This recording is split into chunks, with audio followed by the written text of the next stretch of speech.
Selamat pagi, salam sejahtera kepada Bapak Ibu semuanya yang dikasihi oleh Tuhan.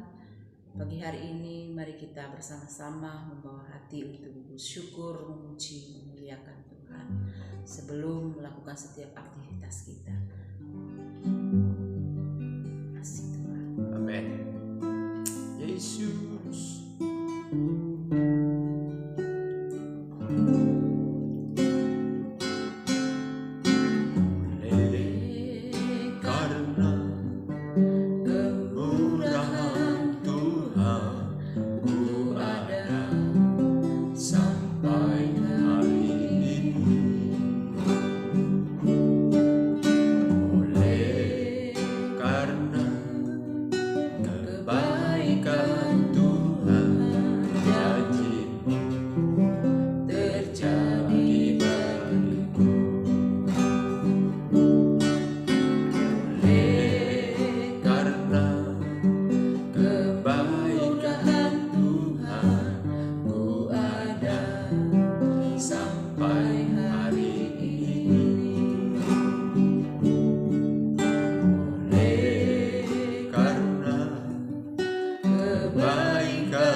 Mengakui Raja dan Juru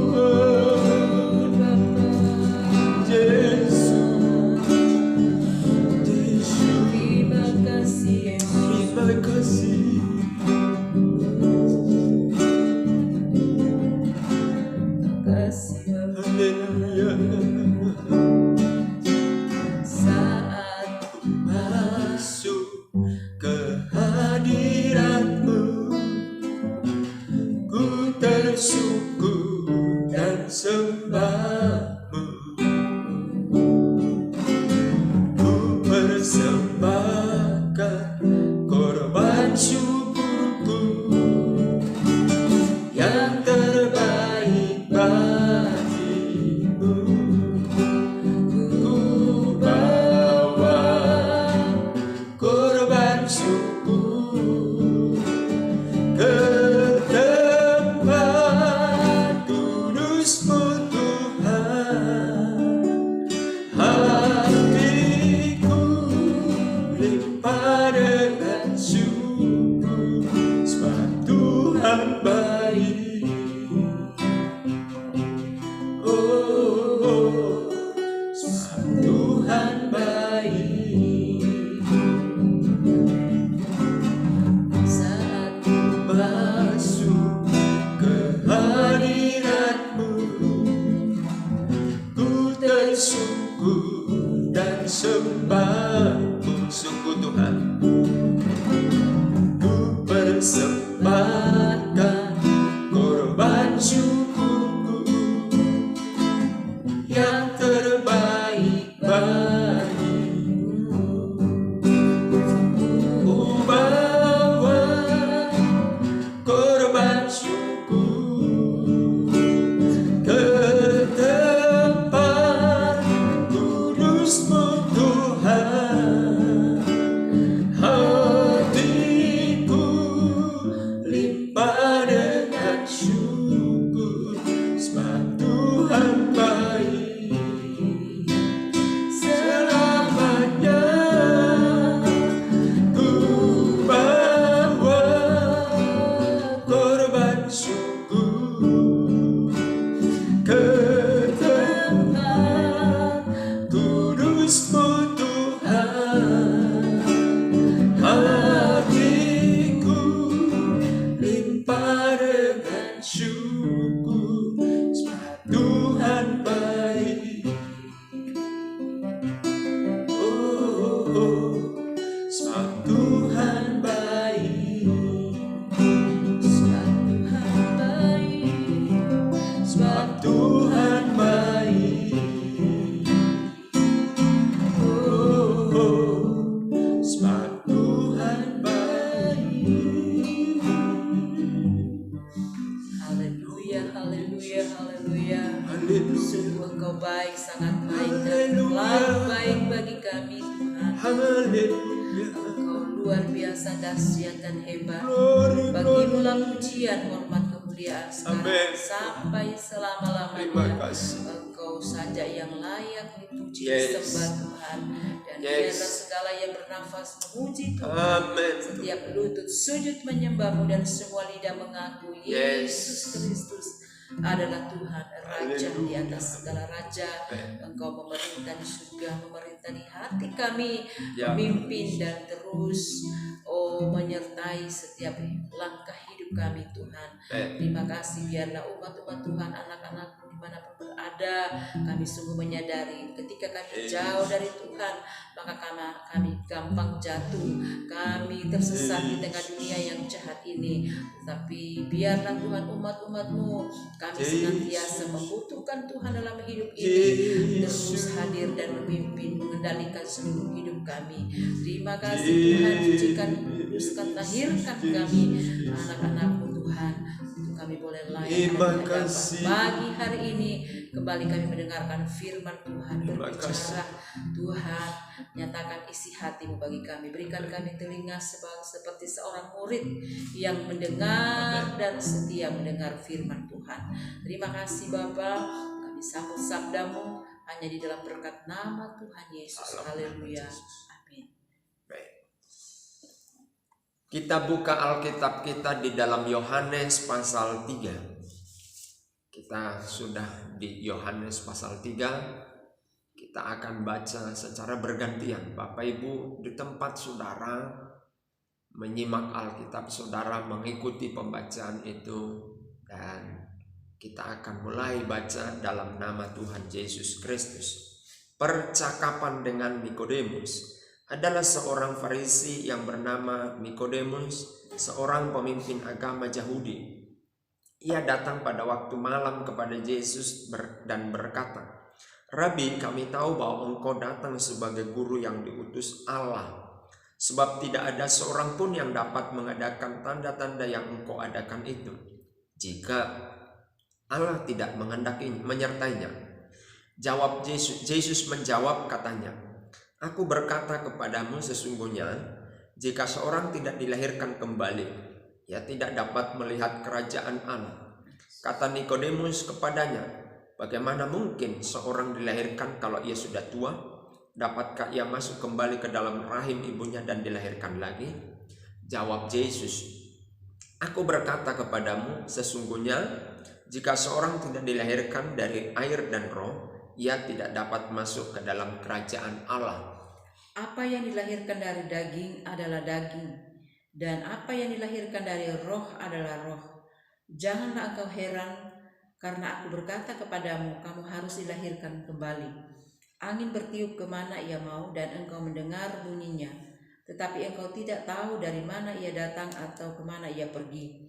Demikianlah halnya dengan tiap-tiap orang yang lahir dari roh." Nikodemus menjawab katanya, "Bagaimanakah mungkin hal itu terjadi?" Jawab Yesus, "Engkau adalah pengajar Israel, dan engkau tidak mengerti hal-hal itu?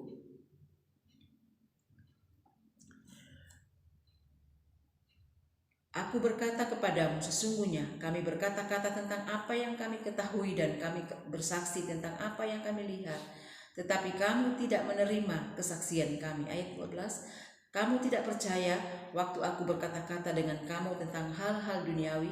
Bagaimana kamu akan percaya kalau aku berkata-kata dengan kamu tentang hal-hal surgawi? Tidak ada seorang pun yang telah naik ke surga selain daripada Dia yang telah turun dari surga, yaitu Anak Manusia.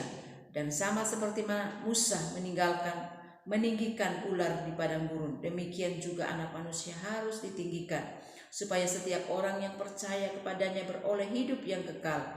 Karena begitu besar kasih Allah akan dunia ini, sehingga ia telah mengaruniakan anaknya yang tunggal, supaya setiap orang yang percaya kepadanya tidak binasa, melainkan beroleh hidup yang kekal. Sebab Allah mengutus anaknya ke dalam dunia bukan untuk menghakimi dunia, melainkan untuk menyelamatkannya oleh Dia. Barang siapa percaya kepadanya, ia tidak akan dihukum. Barang siapa tidak percaya, ia telah berada di bawah hukuman, sebab ia tidak percaya dalam nama Anak Tunggal Allah. Dan inilah hukuman itu, terang telah datang ke dalam dunia, tetapi manusia lebih menyukai kegelapan daripada terang, sebab perbuatan-perbuatan mereka jahat. Sebab barang siapa berbuat jahat membenci terang dan tidak datang kepada terang itu, supaya perbuatan-perbuatan yang jahat itu tidak nampak. Tetapi barang siapa melakukan yang benar, ia datang kepada terang, supaya menjadi nyata bahwa perbuatan-perbuatannya dilakukan dalam Allah." Kesaksian Yohanes tentang Yesus. Sesudah itu Yesus pergi dengan murid-muridnya ke tanah Yudea, dan ia diam di sana bersama-sama mereka dan membaptis. Akan tetapi Yohanes pun membaptis juga di Ainon, dekat Salim, sebab di situ banyak air dan orang-orang datang ke situ untuk dibaptis. Sebab pada waktu itu Yohanes belum dimasukkan ke dalam penjara. Maka timbullah perselisihan di antara murid-murid Yohanes dengan seorang Yahudi tentang penyucian.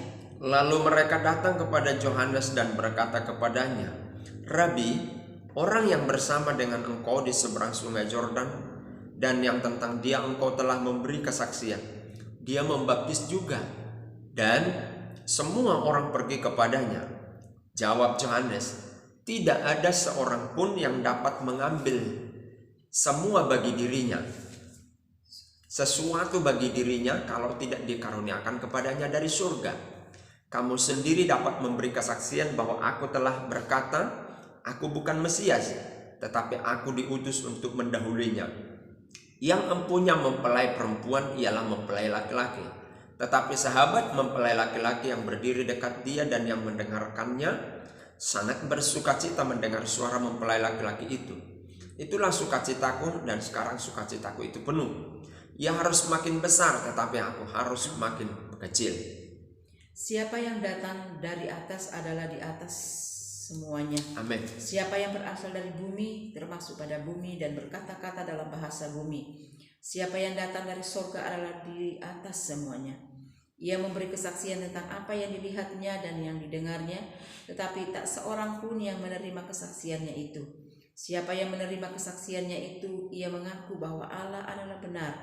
Sebab siapa yang diutus Allah, dialah yang menyampaikan firman Allah, karena Allah mengeruniakan rohnya dengan tidak terbatas. Bapa mengasihi anak dan telah menyerahkan segala sesuatu kepadanya. Barang siapa percaya kepada anak, ia beroleh hidup yang kekal. Tetapi barang siapa tidak taat kepada anak, ia tidak akan melihat hidup, melainkan murka Allah tetap ada di atasnya. Amin. Yesus adalah sentral pemberitaan. Itu yang menjadi topik kita pagi hari ini dalam Yohanes pasal 3. Baik perikop pertama tentang Nikodemus maupun perikop yang kedua, Yohanes memberitakan fokus beritanya adalah Yesus. Jadi sentral berita yang kita sampaikan adalah Yesus. Seorang Nikodemus, pemimpin tokoh di dalam agama Yahudi, dia tidak mengerti tentang firman Tuhan karena sentral pemberitaannya bukan Yesus, tetapi adat istiadat. Maka dari itu, untuk kita mengenal Kristus sebagai pelayan Tuhan, sebagai pengikut Kristus, sebagai anak-anak Tuhan, Yesuslah yang menjadi sentral pemberitaan kita. Tentunya kalau kita beritakan Yesus sebagai sentral pemberitaan kita, isi berita yang kita sampaikan, maka kita mengenal siapa itu tokoh.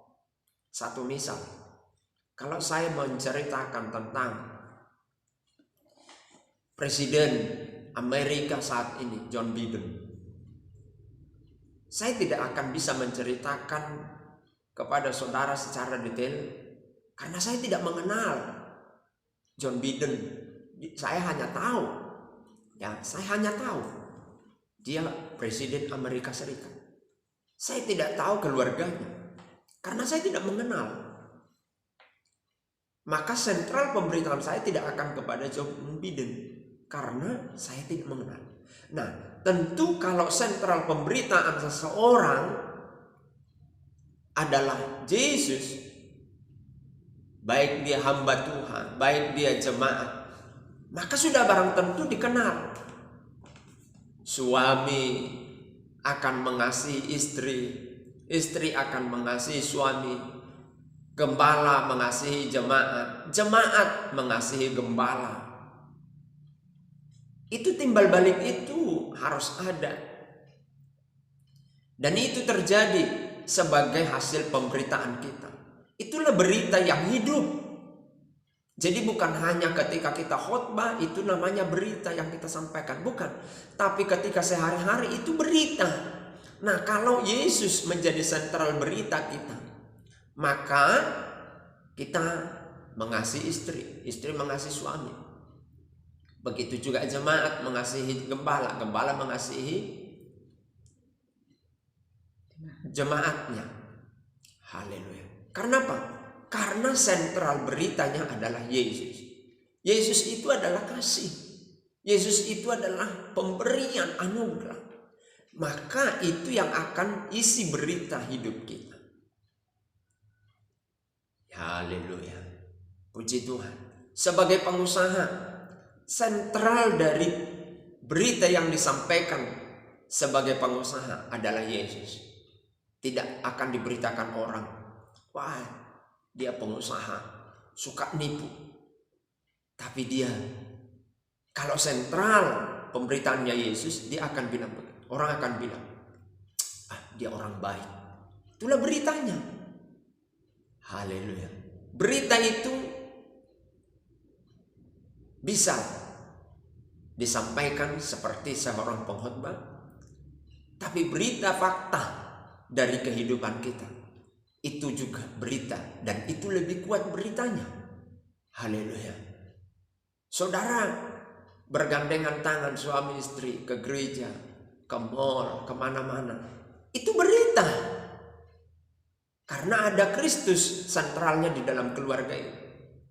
Coba kalau tengkar, beritanya, wah dia suami yang kejam, KDRT, dia istri yang boros, gak menghargai suaminya dalam mencari uang.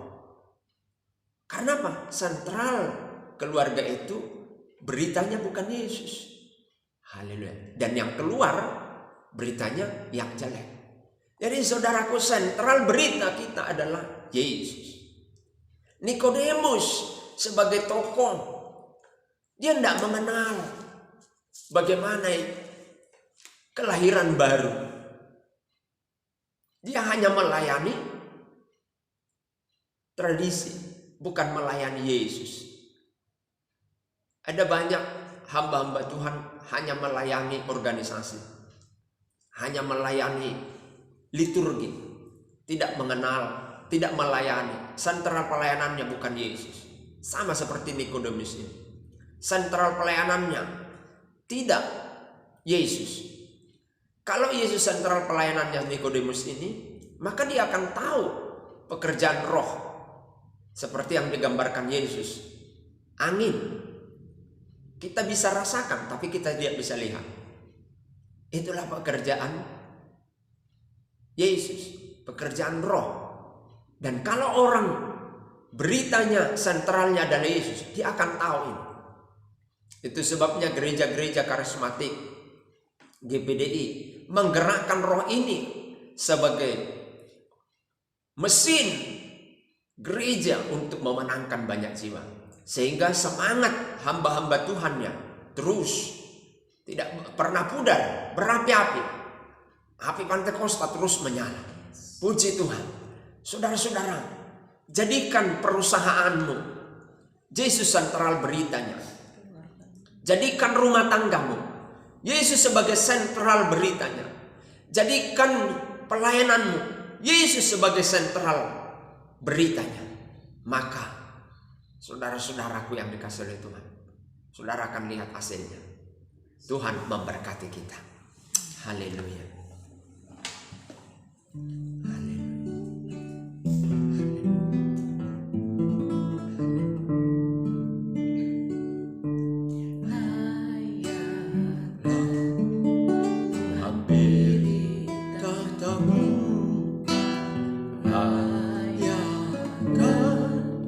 Ku memuji sembahmu, layakan aku di hadapanmu, merasakan, menikmati hadiratmu.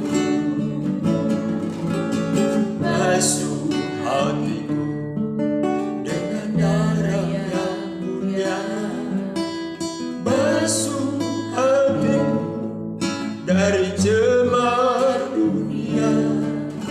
Hanya dengan kesucian ku berlayar, ada di hadiratmu Bapa. Basuh hatiku dengan darah yang mulia, basuh hatiku dari cemar dunia. Hanya dengan kesucian ku berlayar, ada di hadiratmu Bapa. Hanya dengan kesucian ku berlayar, ada di hadiratmu Bapa. Yesus sentral berita yang kami sampaikan. Rumah tangga kami, perusahaan usaha kami, pelayanan, hidup kami, sentral beritanya adalah Yesus. Yesus, Yesus dan Yesus. Tidak ada yang lain. Tidak ada diri kami yang kami beritakan, hanya Yesus, Amin. Yesus dan Yesus. Yang layak. Sebab Yesus itu yang menyelamatkan, sebab nama Yesus itu yang menyembuhkan, nama Yesus itu yang menghidupkan, nama Yesus itu jalan ke surga. Amin. Diberkati jemaatmu, keluarga kami, hamba-hamba Tuhan pemirsa, sehingga hidup mereka hidup yang memberitakan Yesus sebagai sentralnya. Bangsa kami biarlah menjadi bangsa yang beritanya sentral, beritanya Yesus Kristus. Pemerintahan kami tingkat pusat, provinsi, kabupaten, kecamatan, desa, berita sentralnya adalah Yesus Kristus. Pemilu 2024, Yesuslah berita Muliakan nama. sentral yang diberitakan, sehingga kami mendedikasikan pemilu 2024 bagi Kristus Yesus. Negeri kami diberkati Tuhan. Tetangga-tetangga kami melihat berita Yesus dari hidup kami. Terima kasih Tuhan. Yang sakit sembuh, yang bimbang ragu diteguhkan, yang takut diberi Tuhan keberanian, usaha yang menurun omsetnya diberkati, dan keluarga-keluarga yang konflik Tuhan pulihkan, suami istri yang konflik, anak terhadap orang tua terhadap anak yang konflik, dalam nama Yesus dipulihkan. Sentral pemberitanya adalah Yesus. Terima kasih Tuhan. Dimanapun jemaatmu, keluarga kami, pemirsa, hamba-hambamu, mereka diberkati oleh sentral berita itu, yaitu Yesus. Dalam nama Yesus kami hadapi hari ini dengan percaya Tuhan menyertai dan memberkati. Haleluya. Amin. Amin. Puji Tuhan. Selamat beraktivitas. Tuhan Yesus memberkati.